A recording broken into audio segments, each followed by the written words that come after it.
Shalom, selamat siang, salam sejahtera bagi kita semua. Perkenalkan, nama saya Fitriani Sitanggang, perwakilan untuk mewawancarai tugas mini riset kami yang berjudul Perkembangan atau Konektif Intelektual dan Perkembangan Emosi Peserta Didik. Di sini saya akan mewawancarai orang tua dari saudari Gaby Sitorus kelas 5 SD. Sebelum kami melakukan sesi wawancara, terlebih dahulu saya memperkenalkan yang narasumber. Nama saya Friska Bornenggolan, orang tua dari Gaby Sitorus. Baik, kami akan melakukan sesi wawancara. Terima kasih buat Ibu Gaby. Di sini saya akan memberikan pertanyaan, yaitu tentang perkembangan orang tua. Pertanyaan saya, perkembangan konektif peserta didik. Yang pertama, bagaimana setiap harinya perkembangan anak di lingkungan rumah? Adakah yang perlu diperbaiki dalam konektif perkembangan anak tersebut? Perkembangan anak di lingkungan rumah termasuk bagus. Kalau yang perlu diperbaiki mungkin secara emosional dan perilaku sehari-hari. Terima kasih. Pertanyaan kedua, apa biasanya menjadi solusi Anda dalam mengajar atau meningkatkan perkembangan konektif pada anak? Biasanya bermain sambil belajar. Terima kasih. Pertanyaan ketiga, dan bagaimana cara orang tua dalam mengembangkan kemampuan konektif anak dengan cara yang paling efisien? Mengajak mereka untuk bercerita.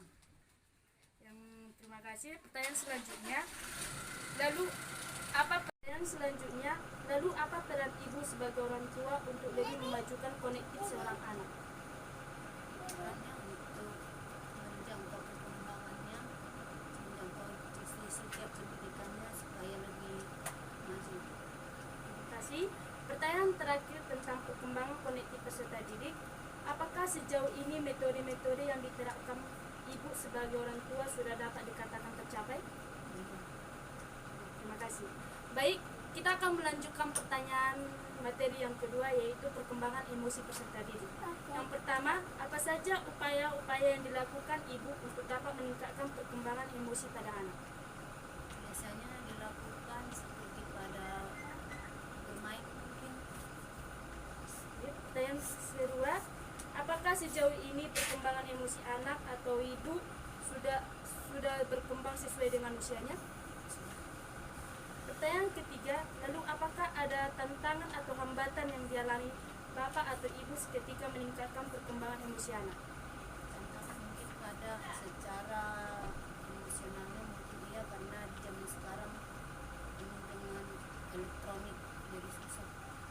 Oke, pertanyaan selanjutnya, nomor 4, adakah metode yang ibu terapkan untuk meningkatkan perkembangan emosi anak?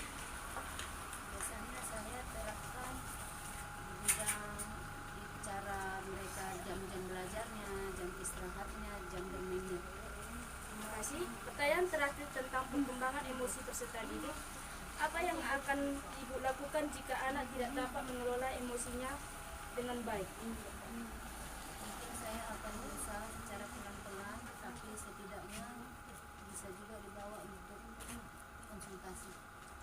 Terima kasih. Sekian dari sesi wawancara kami, semoga bermanfaat. Buat ibu, terima kasih. Semoga hasil wawancara kami bermanfaat bagi masyarakat atau teman-teman kita sekalian. Buat narasumber dan ibu, terima kasih atas partisipasinya. Di sini saya tadi sudah siap mewawancarai narasumber dan saya akan memberikan beberapa solusi. Yang pertama, solusinya tentang materi untuk meningkatkan kemampuan konektif anak. Yang pertama, mengajak anak berbicara. Yang kedua, biarkan anak mengamati lingkungan sekitar. Yang ketiga, mengajari anak untuk menentukan keputusan. Yang keempat, mengajukan pertanyaan tentang permasalahan ringan yang dihadapi anak. Yang terakhir, bermain game yang menyenangkan bersama anak, misalnya puzzle atau puzzle. Yang kelima, bermain game yang menyenangkan bersama anak-anak, misalnya puzzle atau permainan apa saja yang dapat membantu ikatan sosial dan pemikiran logis anak. Permainan tersebut dapat membangun keterampilan konektif dan di area otak anak. Yang kedua, materi yang kedua, solusi perkembangan emosi. Yang pertama, memberikan pembelajaran emosi. Maksudnya orang tua berperan penting mengenalkan itu emosi, menceritakan bagaimana mengatasi emosi tersebut saat masih anak-anak. Pengalaman bisa menjadi contoh yang baik untuk anak-anak. Mereka bisa tahu sebab dan akibat dari perasaan atau emosi. Yang kedua, mengarahkan anak. Selain menceritakan apa itu emosi, jangan lupa mengarahkan anak, memberikan arahan saat anak merasakan suasana hati tertentu. Dengan cara ini, anak bisa belajar memahami emosi yang mereka miliki. Ketika orang tua memberikan hal positif dengan cara yang baik dan mudah dimengerti, mereka akan belajar mulai memahami dan mengerti mengenai emosi yang positif seperti tertawa, bangga, senang, dan cinta. Anak juga akan memahami emosi negatif seperti menangis, marah, dan kecewa. Yang ketiga, memantau emosi anak. Untuk menghadapi emosi pada anak, perlu tahu perubahan suasana hati mereka. Pantau emosi mereka dengan menanyakan aktivitas yang dilakukan ketika di sekolah ataupun ketika mereka bermain. Usahakan orang tua mengajak si anak berbicara agar tahu bagaimana suasana emosi. Tanyakan bagaimana perasaan mereka ketika dalam melakukan hal yang mereka ceritakan dan menanyakan apa kesimpulan dari aktivitas yang mereka lakukan. Apakah perbuatan tersebut baik atau tidak? Keempat, orang tua sebagai objek. Jadikan diri Anda sebagai objek. Cara ini bisa digunakan untuk menghadapi emosi anak yang sering berubah. Maksud objek di sini adalah Anda selalu ada saat anak membutuhkan.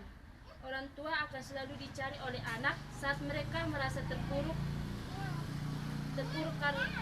karenanya Anda perlu siap dan siaga memberikan perlindungan dan kenyamanan untuk anak. Orang tua harus bisa menjadi contoh yang baik karena orang tua adalah orang yang terus dijumpa karena perilaku orang tua lebih banyak ditiru oleh anak. Sekian dari hasil wawancara dan solusi yang saya berikan. Semoga bermanfaat bagi teman dan masyarakat. Terima kasih.